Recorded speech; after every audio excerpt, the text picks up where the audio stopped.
Welcome to Ladies Talking Love, episode 14, Talking with Kids About Sex.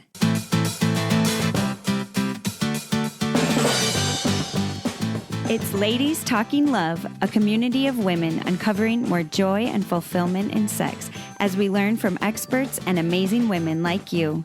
Together, let's create a world where women's sexuality is celebrated and understood, beginning with our own. I'm your host, Ariel Finlinson. Let's talk love.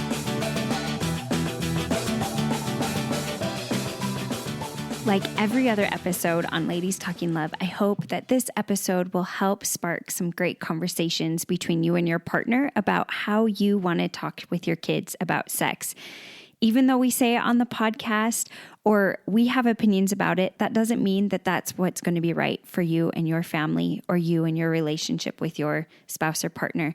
I hope that you take everything that we give as a chance to learn and start those conversations and figure out together with your spouse and with your family what's going to work for you, and to really dig in and find your beliefs and the things that are going to help improve your relationships.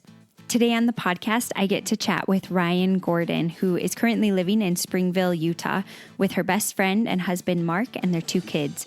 Rian is a full-time stay-at-home mom and a part-time family life educator. She has a bachelor's degree in family life and is currently working towards a master's degree in family and human development through Arizona State University. She is one of the co-founders of the Healthy Humans Project, a research-based blog all about creating and maintaining healthy relationships.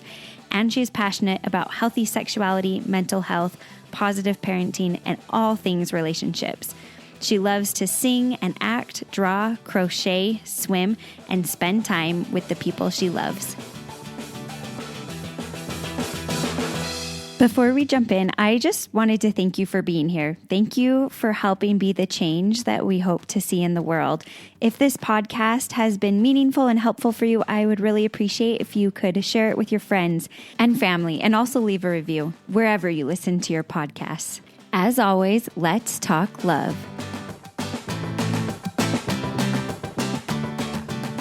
I'm excited to welcome Rian Gordon onto Ladies Talking Love today. Thanks so much for joining me, Rian. Thank you so much for having me, Ariel. I'm really excited to be here. I'm excited to have this conversation around parent-child communication around sex. I feel like this is a topic that as parents can be really hard to do, especially because I think a lot of us, it wasn't modeled super well. Not to blame our caregivers or parents, but it's just a topic that can be really hard to broach sometimes as a parent. Absolutely. No, I think you're absolutely right. There can be a lot of nerves and things around this topic, and understandably so. It's really important, which I think is why we put so much weight into it, but it doesn't have to be as scary as we make it out to be. So yes. I'm excited to talk about that. And I feel like too, sometimes our sex lives aren't as fulfilling because we haven't known and been taught. And so it can be really hard to talk about it because it's like, this is actually, I don't really like sex, or Definitely. Some people feel like that. But I know for me, as I talked to my kids and practiced kind of all these things we're going to talk about today, and probably more than I've even thought about, but it kind of was good therapy for me to work through some of the things that were hard for me. Absolutely. So I'm super excited to jump in. And I'd just love you to start off by kind of talking a little bit about what kind of an average parent-child sex communication looks like. Maybe what some of us had growing up, maybe throwing in some of your experiences, but just on average, not saying like the best sex education, but just what it usually looks like in a normal home. For sure. So I think a lot of parents tend to maybe under talk about sex. I think we get both extremes. It just depends a lot on the family. But you have a lot of people that don't talk enough about it, and then people that maybe talk a little too much or a little too explicitly about things, which can be just as harmful depending on the family. So I know for me personally, and a lot of us, I think growing up, it was a lot more common to not get talked to about sex and to not have conversations that happen frequently. It was usually the talk. The talk, exactly. It was actually for my 8th birthday. I remember my parents like saying, okay, we're going to go out to dinner and we have something special we want to talk to you about. And so I got the very typical talk that I think a lot of us got growing up. And I think that's very common still today. I think we're moving a little bit more towards having more frequent conversations about it and have it be a little less ritualized, because I think making it a big event can actually be really problematic because it makes kids feel like it has to be an event every time we talk about sex, or there has to be some sort of ritual or something. Like we can't just talk about it in Kind of everyday life. uncomfortable. It's a For big thing that's sure. not just brought up normally No, that's or not just a normal thing that we're talking about anytime you all the have time. questions For or sure, for sure. And so it's just uncomfortable. I think that's a good word for a lot of how a lot of us grew up thinking about sex or talking about sex, especially with our parents. so what are some of the important aspects of conversations around sexuality that were commonly left out, probably for a lot of us? Yes. Okay. So I think the biggest one for me is the relationship aspect of sex. I think we get so focused on bodies and body parts and what fits where and and all of the what functions how and all of the biological things that we miss out on the relationship part of sex and sexuality. And I think that is where sex can be so fulfilling and so beautiful. It can bring a lot of joy to our lives. And so we miss out on a lot of that when we focus so much on the bodies and on the negatives. I think there's a Mm. lot of a lot of fear-based kind of conversations where it's scary or it's very like kind of the no, no, no mentality, don't have Mhm. sex until you're married, or you're not allowed to be doing these things, or and also in like school or different things where you focus a lot on STDs or unwanted You might get pregnancy. pregnant or Yeah, yeah.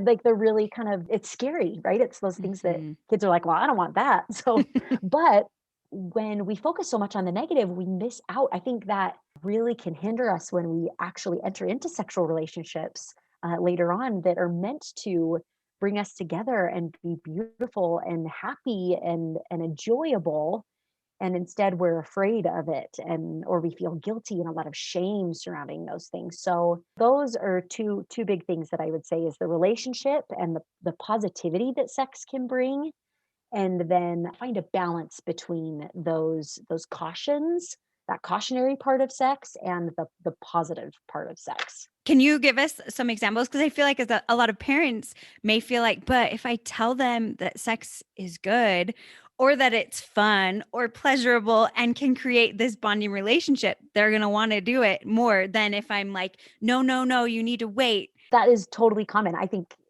so many parents feel that, and actually the research shows the opposite. So there's a lot of research out there that actually shows that when we have healthy conversations with our kids about sexuality and about the positives of sex rather than just the shaming and the fear, they are more likely to make healthy decisions about their sex lives. And whether that's waiting, whether that's like value based kinds of things or morality based kinds of things, or whether that's making healthier choices when they do have sex, like wearing protection or choosing to have it within committed relationships. They have healthier sexual habits when we talk with them about it rather than if we ignore it, because that's just as unhelpful. I think there's so much sexual information out there available to They're kids. getting it. They are absolutely getting it, and if they aren't getting it from you or from a trustworthy source, then they're gonna be getting it from somewhere that could be teaching them all sorts of junk about sex. And I love that if you've kind of opened up this conversation and it is comfortable to talk about, then when they get all this information, they will feel comfortable to come and ask you questions. Absolutely, and I think that's the case for any conversation that we have with our kids. There's so many, like, tough topics that kids are Yeah. having to deal with nowadays and learn about, and there's a lot of information that they can get in other places. But when we develop that relationship of trust with them and develop kind of a just a rapport of having these conversations with them about all sorts of different things, that they can come to us with questions and know that we are going to give them truthful answers, and that we're going to be act as comfortably as we can with things, that we're okay with them coming and asking questions. And that could be really intimidating as a parent, I think, because there's so many questions that I don't know the answers to always. And so I think it's really important when kids come to us with questions, to know that it's okay to not have the answers, and to know that it's okay for us to say, that is a great question, and I actually would love to learn a little bit more about that. Do you mind if we come back and talk about this later after I've done a little more research and learned a little bit more? And then to make sure you come back and follow through at the end of the day or whenever you've decided to come and talk with them about it, because then they know that they can trust you and that you care about their questions and that you're going to answer them as best you can, even if you don't understand it yourself, that you're willing to go and do the work and come and and seek talk it with them out. about it, for As a sure. parent, I think that's so empowering because there are a lot of things we don't know. And I'm not always very good at going back and making sure I find the answer for them. But I know for me, I had an experience where I was trying to pick a class I was going to take. And I remember asking a question one time, and my teacher said that. She was like, I actually don't know. And the next day she came back and she had researched it and looked into things and she came with the answer. And I just had so much respect for her that my question was valued enough that she thought about it. And I think with our kids, it's the same. It's powerful to say, I don't know, but I'm going to look. And I'd love to have you even search it out with me. And then to come back, it builds so much trust and so much power in a relationship. So my son's 3.5, and his favorite thing lately has been asking me, where he'll be like, Mom, why is it called a train? And I'll be like, you know what? I have no idea, buddy. And I'll say, let's ask Google. And she'll tell us. And he's just loving being able to ask me things. And even when I don't know them, he gets to come and find the answer out with me. And I think we can do that same thing with our conversations about sex, because there are most likely going to be questions that we don't know, or things maybe that we're not ready to answer, we don't know how to answer. So I think that's okay too, because there can be questions that feel really intimidating, or things that maybe aren't quite age appropriate for our children to know at that point. And so we can get caught off guard by things. And so to be able to say, that is a great question, let them know that you care about what they're asking, and that there's nothing wrong with asking questions. And then to go, I'd like to think about how I want to answer that. Do you mind if we talk about that later? And then always following up, because that's how Which that's I'm how they not know always they the can best trust at. you. It's Oh, so and neither important. am I. I'm like, It's it so takes important. practice. No, it's Yes. something that takes practice and that we have to be really intentional about. And so I think it's really important with all of these things that we talk about tonight, is that we're not going to be perfect at any of this. And just because it's so funny, I have all of this knowledge, and I've done all of this research and taken all these classes and things about this subject, but I'll still find when my son asks me a question, or things that I should, know the answer to, I still You got to freeze, and look I'm it like, up and got it. I don't know.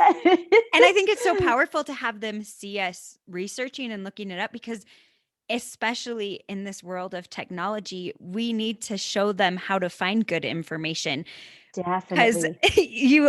a lot of the answers you find online might not be true. And to be able to work with them to find this is how we can find more true answers from research or from these things instead of whatever first pops up Yes, with these bigger topics, for and sure.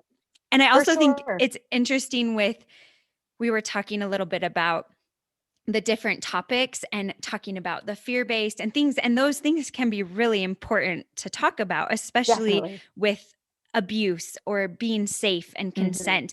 And I just remember I was reading this article that talked about it's so important to cover those topics, but make sure to separate it from Yes, the yes. talks about good sex and pleasure. So I would love if you could give us like just really down to earth examples of what this can look like in our families with different age kids, Yes. of how to have these conversations, positive sex conversations with kids. We can maybe do some of the abuse ones for another podcast Definitely. Yeah, yeah, episode, yeah. but No, I love that. I think, I absolutely agree with you that separating the 2 is really helpful and really important, because I think it's easy for kids to hear sex and to think danger, or mhm, something that someone shouldn't be touching me, or different things like that, and we don't want that to affect their ability to have positive sexual experiences as they get into marriage or committed mhm, relationships. So I absolutely agree with that. And then, so let's see, with little kids, they love something that I've noticed with my son, is that he loves to explore his body, right?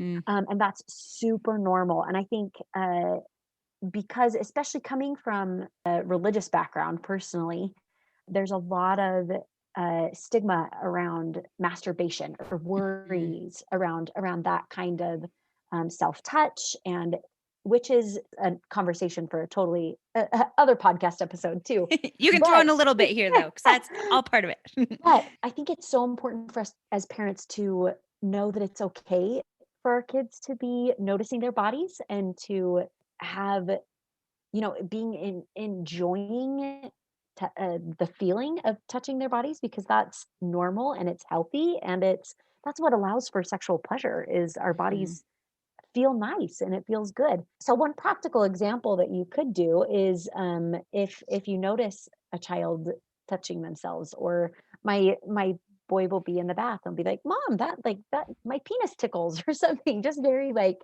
straightforward and not insidious in any way, right? When I mean Mhm. he's 3, so it's not like he's thinking even sexually at all at this point. But he's excited about his body. And so validating or acknowledging that does feel good, doesn't it, buddy?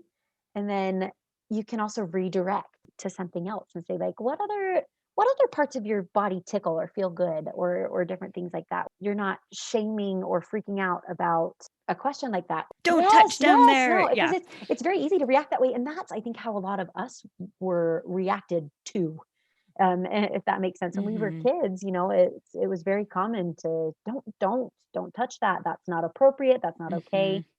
And it's okay to have boundaries around self-touch or masturbation or things like that's okay to teach your kids values around those and boundaries around those. But starting out when they're very little, just by validating and redirecting, I think is a really healthy way to help them understand that it's not bad for them to feel good and enjoy their body. Can you give us some examples of some of those boundaries Yes, yes, around yes, self-touch? And of course, it depends on your definitely. values and where, so it falls different for Yes. different people. But what are Yes, so some and I'll examples? actually talk about that for a second too. I think when we're having these kind of hard conversations with our kids about sex, or maybe things that we're uncomfortable with, it's really important for us to recognize where we're coming from and maybe the background that we have and the feelings that we have with different sexual experiences or sexual, ideas about sexuality, and our own personal values, and to maybe think critically about those values and why we feel the way we do about certain things. And that doesn't mean that our feelings are wrong, right? Or that what the ideas that we have are incorrect, but just to think Mhm. about them and to notice and go, okay, where did I get those ideas? Where did those come from? Are they helpful? Why is it Yes, important to absolutely. me? Why? Because our kids, I think our own feelings are what come across the most strongly when we are talking with our kids about these things. They Doesn't matter know, what they if like say. they can Yep. tell if we feel uncomfortable about something, or if we don't like Yeah. something, they sense that from, very, very young ages. So I think the most important piece of advice that I could even almost give would be to look at your own thoughts about sex and your own worries or concerns or feelings and ideas about sex, and think about why you feel that way, and be critical about your own ideas and your own beliefs about it, because your kids will sense that. Oh, but can you tell us more about setting boundaries? Yes, for example, an easy one would be privacy. You can talk about, like, there are things that are okay to do when we're out in the open, and there are things that you might want to keep more private. And these are private parts of our bodies that are special. And so we don't necessarily need or want to be touching those out in public. So if you notice that a little one is touching themselves out in public, you say, "Hey, bud, this is a public space and that's a private area. Maybe let's not be touching that right now," and redirect. Do you have any other quick tips for younger kids with sexuality? Yes, for sure. So, one thing that's really important is to use the correct names for body parts. I think a lot of us grew up using words that were nicknames or different things, and um, it is both really helpful to normalize their body parts and have a healthy relationship with their body. When we use nicknames, it can feel like something is dirty or we're not supposed to talk about it or say it. So when we can use the correct terms, that helps kids to know that it's just another part of your body. There's nothing that we need to be worried about with that part, or that's scary or dirty about it. And I love that with my younger kids. I often just do that in the tub. We're just washing, and For I'm just like, sure. here's your leg, here's your like vulva and vagina and clitoris. Here's your belly. Here's your, and like, or my son, like, here's your testicles and Absolutely. penis and your belly and your arm. And it's a really easy way Yep. when they're younger for me to just, we're talking about all your body parts and it's all the, like, That's a perfect example. Yeah, because that is a safe and normal time to be talking about your body, and it just normalizes it, helps them feel yeah. comfortable. And then another part of that is that it actually helps them to understand sexual Mm-hmm. safety, or be able to, if someone were to ever, I mean, heaven forbid, touch them inappropriately or touch them in a way that was uncomfortable for them, they can tell you and talk about it in a way that is specific, and they can help you understand, What happened, because they um, have the what happened language. And exactly.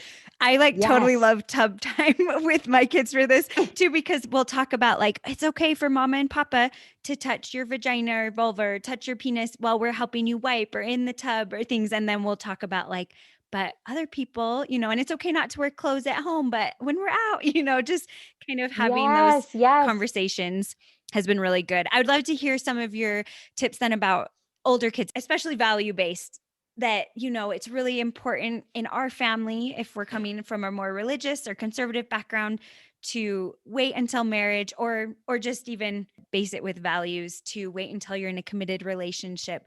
How do you kind of help them talking about the good parts of sex, but also encouraging them with the values and knowing that it's good but not yet? For sure. So I think, starting from the time they're really little, to talk about things in a relationship context, I think is really important. My husband, I was so proud of him actually, because he a while back had a conversation with my son, because he was giving my son a bath, and I was just kind of listening in. And they were talking about body parts. I can't remember exactly what it was, but he mentioned penis and a vagina, and my husband said, and they actually come together, and that's how they make a baby. And my son, it was just like very normal, and wasn't anything intense or weird, but And he probably was like, oh, and here's my duck. yes, exactly. Like they don't when they're that little, it's not scary or weird Mhm. or anything. When we make it normal, it's normal for them. When we have those conversations like that, we can talk about how, oh, and that happens when mommies and daddies are married. Like, you just put it in a relationship context and bring the relationship into the conversation. Or like, mommies and daddies love to kiss together, or parents love to kiss together and be together. They love each other. You can put it in the context of a relationship, and that, from the time they're really little, I think that helps kind of set that foundation for that. But obviously, I mean, when kids get older, they're going to be seeing people that aren't in committed Mhm. relationships or aren't married, that are having these kind of physical relationships. And so I think when it gets to that point, the most important thing that you can talk about is the why for you. And I come at it from a personal perspective. I think, like, why is it important for you, or why was it important for you to wait to Mhm. have sex before you got married? And for some of us, maybe we haven't thought much about that. If that was something that wasn't kind of a struggle for you, or was just something that, oh, God, that was God's law, or that's what my parents told me to do. Like, I think there can be a lot deeper Mm. whys for why we choose to wait until marriage to have sex. And I've thought personally about this a lot, like since getting married, even. And for me, as I've learned more and more about sex and kind of the mechanics of it and chemicals that are involved and different things, sex is it's a bonding activity. There are chemicals that are released that help us bond to a partner. It's a very vulnerable Mhm. activity. Like, it's something that is really, you're bearing your whole body and soul to someone and sharing that with someone. And so for me, it was really important to me to wait until I knew that the person I was having sex with would value Mhm. that and would appreciate that, and that I was safe with them.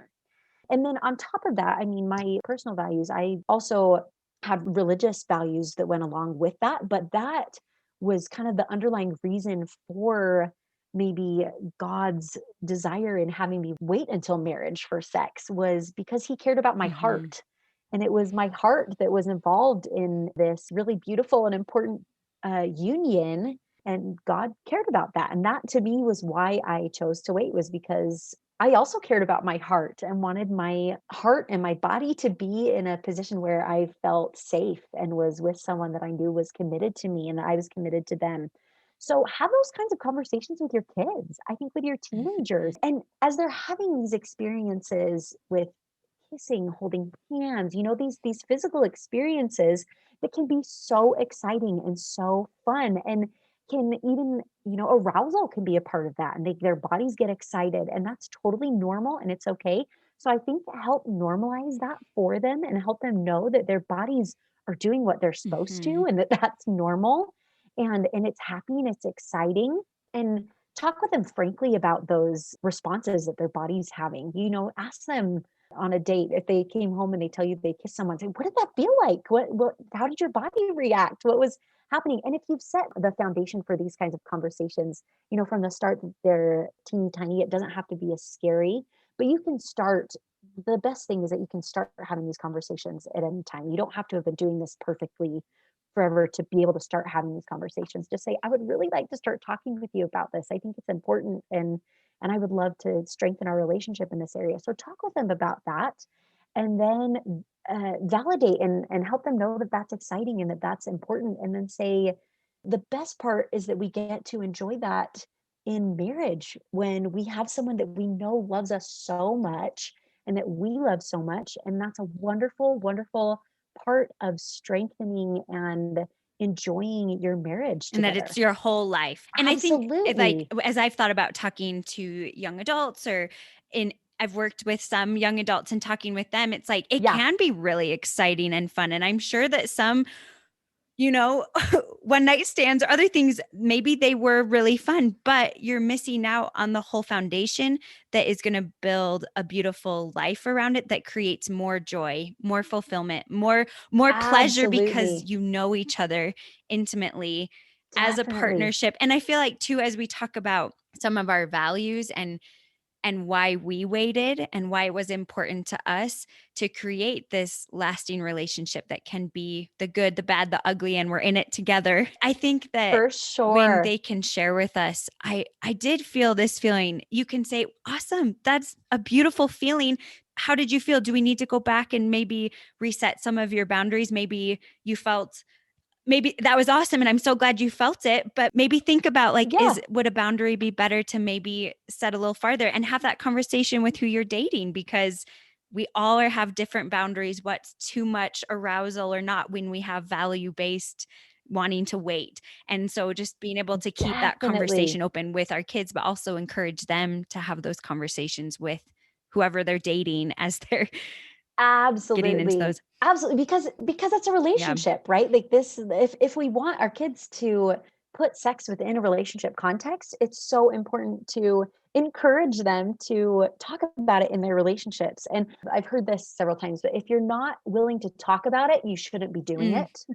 Which I think it's funny, like kissing or things that can arouse and excite our bodies. It can be a little scary to talk about them with someone sometimes. And I think if our teens aren't able to talk about it with each other, or if they're kissing someone and they aren't having these kinds of conversations about boundaries or mhm. consent or different things like that, then maybe you need to be rethinking this Yeah. physical relationship with someone. If you're not able to have those conversations and that emotional connection, I think that is really what makes sex so Mm, meaningful and so beautiful is the emotional yeah. connection. And research supports that. It's not the physical responses, although those are wonderful and enjoyable. It's the emotions and the connection that you have, the emotional intimacy with someone that really enhances your physical And you intimacy. can have empty orgasms. Like that when you are Yes. connected in this realm, it's like days or, of fulfillment and love that builds a relationship versus, okay, like, well, uh, Cool. That was, what are yeah. some examples of maybe talking too openly about sex? What does that look like versus a good balance in talking with our kids? I think when we get too specific about our own maybe sexual preferences, that can be too much information. Those are things that I think should be kept private between partners. And because I think the harm in sharing those kinds of things is both in possibly like sharing something that your partner wouldn't want shared. I think that's a sacred space, and to be able to respect and honor their privacy is really important in keeping a strong and healthy sexual relationship and emotional relationship. And then I think also the other thing that it does is it invites Mm. comparison. And I think this is something that everyone who has ever had sex has struggled with, is that we worry, and it's not just sex. I mean, anything, relationships, or even just anything in life in general, we compare. That's what people do. We're kind of hardwired to compare. And so we get so worried about comparisons and what's normal or what's not normal. And so sharing those things, I think, just invites more comparison and encourages comparison rather than encouraging us to just focus on our own intimate relationship with our partner and kind of turning towards them and keeping that between Mhm. us. So that, I think, is an example of maybe too much sharing in that way. I think keeping things age appropriate is really important as well, because especially with little ones, they're not thinking sexually. Like, that's not an experience that they even really understand, because they're physically, their bodies aren't at a point where they're experiencing that themselves. And so we don't need to go into maybe the more, Functionality of how bodies yes, work. of For teenagers and exactly, things, yeah, would you like, encourage that? Would that be a good conversation to go into depth on this is yes, yes, how in depth, like this is how a woman experiences or can experience pleasure, or figure out your body, or this is what a man's body yes. does, like. Yes, yes. I think that's absolutely appropriate as you get older. And I think kids are going to have questions or things like that. So I think that can be a really good way to gauge maybe what the need is what questions they're asking. Can you give us a couple specific examples, though, of course, with questions, but also, especially as a girl, growing up, it can be really Yes. hard to know that you are made to feel pleasure, just the way our culture and maybe Yes. some religious societies have been taught. Yeah, yeah, And yeah. and also then for the boys and our sons to know, and that Yeah. their partner someday, their wife can experience pleasure, and how they could be helpful in that if she doesn't realize that. Can you just give us a couple tips Yes. on how to kind of talk with our girls Yes. to be Ooh. open to pleasure, and maybe our boys to be understanding that it's good for girls? Because I think a lot of the media and things, it's always like it's more male focused, that men like Men, it and they enjoy absolutely. it, and girls are, meh. Absolutely. Well, and I think that's just historically, that's how Yeah. sex has always been treated. It's been a very patriarchal, just in the way that it's been Yeah. studied and in what we know about it. These things that we know about female bodies and like the clitoris and these just these internal things that are going on with women's bodies have really only been studied in just the very like recent. It blows my mind. I know, I'm like, "What?" It's crazy to think about this. And if you've read old sex books, you're like, "What?" Wait, no, it's just like there is very, very little known about female sexuality. And I think it's just been taboo for so long and not something that people have talked about. And so I think specifically, you mentioned that our bodies are made to feel pleasure. So the clitoris in a woman's body is like its sole function is to provide pleasure. And I think helping our girls understand that, and especially like if you come from a religious background or believe that God created our bodies, to let them know like God created your body with this organ that is all about pleasure. And they don't know any other function for it. There's no scientific function Oh, for there it is besides no scientific pleasure. function for it besides pleasure, besides to Yeah. feel good during sex. So I think it's good to talk about that, and to, as you're talking about these different parts of your bodies, and to go, did you know that your body is meant to feel good and that you as a woman are meant to feel good? It's tough as a woman. I don't think I looked at my own body really until after I got Yeah. married, because I didn't know like what to even look for, or I didn't know that it was okay to look or different things.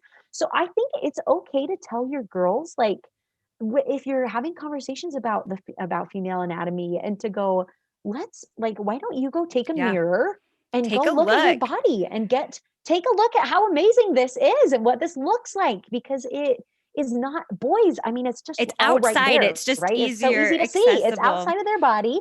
And so they have that advantage in that way. But our girls need to know that Yeah. it's okay to get to know your body and to look at your body and to learn what feels good Yeah. about your body. And I think if you're worried about masturbation or self-touch, like, you can encourage them when they get married to do that with their spouse. And but it's okay to explore themselves. And if you want them to be doing this in a partner enhancing or like a relationship enhancing way, you can have your partner there with you and be discovering and figuring out how your body works and Together. functions and feels Yeah. together. And I think that would have Absolutely. been huge for me just as a girl to know that everyone feels pleasure differently and to know about my clitoris and to Definitely. know this is the pleasure center and the Yes, definition of yes. sex is wrong. We need to, totally expand it because penetration is a part of sex, but it's Absolutely. not how most women Absolutely. feel pleasure. And just to talk No. about that and know that going into these committed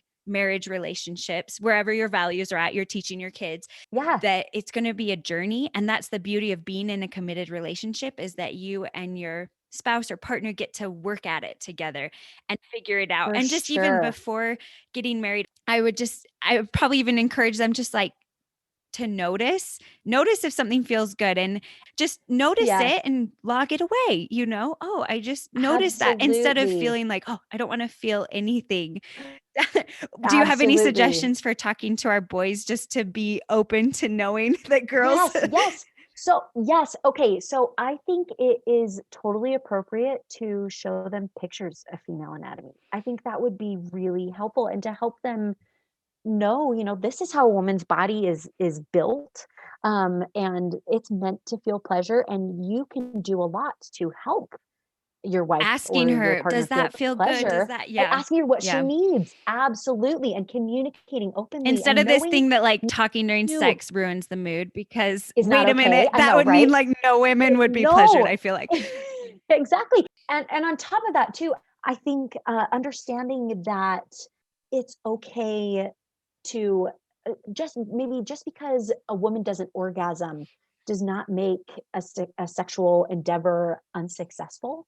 I think like that can be something too that we kind of force on ourselves, where we think sex has to look a certain Mhm. way and we have to have these certain reactions or different things in order for things to be valid and pleasurable and enjoyable. And that is going to look different for every person and every Yeah. couple. So to explore And that let together pleasure and be to your guide. I've really, seen that so much recently in different absolutely, sex yes, I love educators. And I that. love that. Just let pleasure be your guide. And I think, yeah, talking to both of them, just being open, finding what Yes. pleasures both of you, whatever that looks like. Yeah. What feels good for you, and talk about it together and explore together. Be willing to try different things and open to trying different things, and talking about maybe things that you don't feel as comfortable Yeah. with, noticing why, I mean, like open to saying just no keeping. and yes. And Absolutely, absolutely. it's Consent is an huge. important part of Yeah. marriage. It's not just a before you're in a committed relationship kind of thing.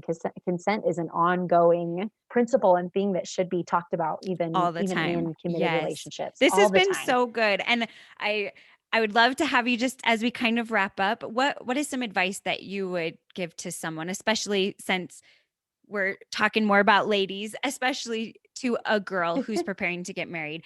What are some things that you would tell her? First off, if you're feeling a little apprehensive, you're not alone. I think it's important to remember that there are a lot of us that didn't feel adequately prepared when it comes to starting a sexual relationship, and so to know that you're not alone in that, and then also to know that there is hope.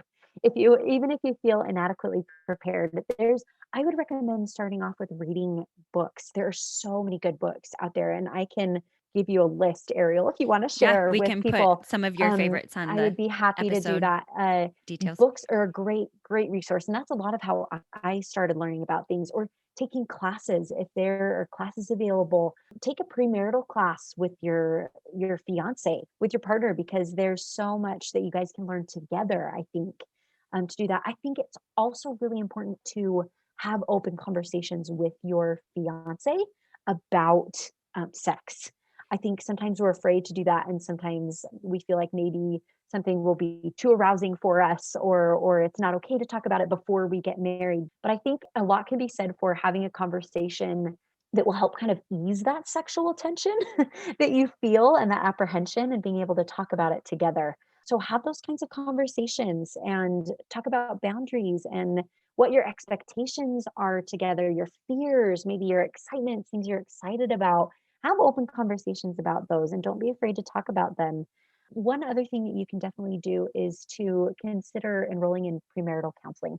If this is something like, particularly sex is something you're really concerned about, or you have sexual trauma, or you've been abused or different things like that, a professional counselor can be so helpful in helping you work through some of those things, both alone and with your fiance or your spouse.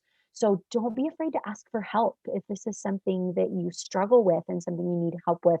Obviously, talk with your partner first about that if you would like to get help. I think going together is the most effective, and or at least having knowledge of the fact that you're going outside of the relationship to talk about these things, right, is the healthiest way you can do that. But don't feel like you're alone in this. Know that you can get help, and that this is meant to be a wonderful, pleasurable, joyful part of your relationship, and it can be that. And I'm so glad that you talked about that, because I think I could have talked so much more openly, but I felt like it was this topic that I shouldn't talk about. So, I mean, Yeah. we talked some, but I think there would have been a lot more work we could have done to talk about this is going to be a journey for us. And I need to learn how my body works. And but I didn't even know, a lot of those types of things. So Yep. just going into it, knowing it's going to be a journey that you get to be on together, I think can make it more fun and light, instead of like, I'm here to perform, Pressure, for on my sure. sexual debut. For sure. Like, No. Oh my so I goodness. think just, yeah, going in, I really like that advice.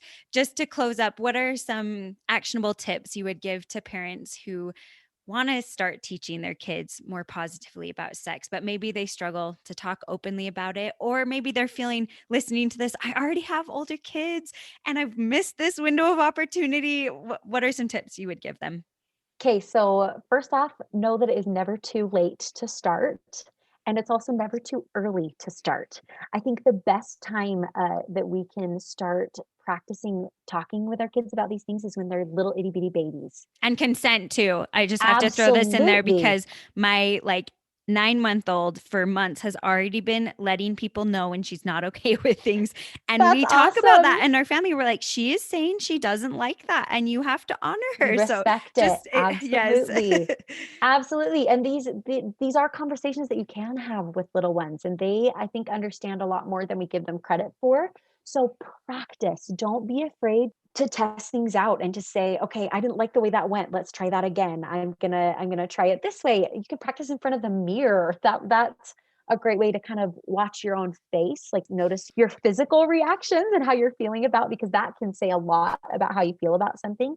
So practice to a point where you feel comfortable in talking about these kinds of things, because that is going to help so much when your child approaches you with a question, or when you're in a situation where you go, oh, it would be great to talk about this right now, and I feel prepared. So practice, I think, is really, really important. And then another thing would be to do your own self work and kind of think about your, like we talked about earlier, notice your own beliefs and thoughts and feelings about sex, and why and where those come from, and kind of reckon with those maybe deep set beliefs that you have, because that will impact the way that you talk to your kids. So I don't think we can have healthy conversations with our kids before we understand how we feel about our own sexuality and about Mhm. sex in our own lives. So that would be another tip that I would give, is to get to know your own feelings about sexuality and get comfortable with exploring that. Yeah. And getting into a good place in yourself so you can talk with Definitely. them about it. Oh, this has been so great, Ryan. Where can people find you? So you can find me on healthyhumansproject.com. It's a research-based blog all about creating and maintaining healthy relationships. So you can find me there, and you can follow us on Instagram as well at Healthy Humans Project. So I would love to have you come and follow along there. Awesome. Thanks so much for joining me today, Ryan. Thank you. It's been a pleasure. To briefly recap a couple of the tips from Ryan, she said that it's never too late or too early to start talking about sex. And it's okay to take some time to practice, try things out, and try it again. If you have a conversation with a child that doesn't go so well, be able to go back and say, hey, I don't think I explained that very well. Let me try again. Or practice in front of a mirror to see your physical reaction or just to kind of practice what you would say. She also talked about how important it is to do your own self-work, to notice your beliefs and thoughts about sex and why and where those come from, and that it's really important to understand how you feel about your own sexuality when we start these conversations with our children. Thanks so much for joining me today and talking love.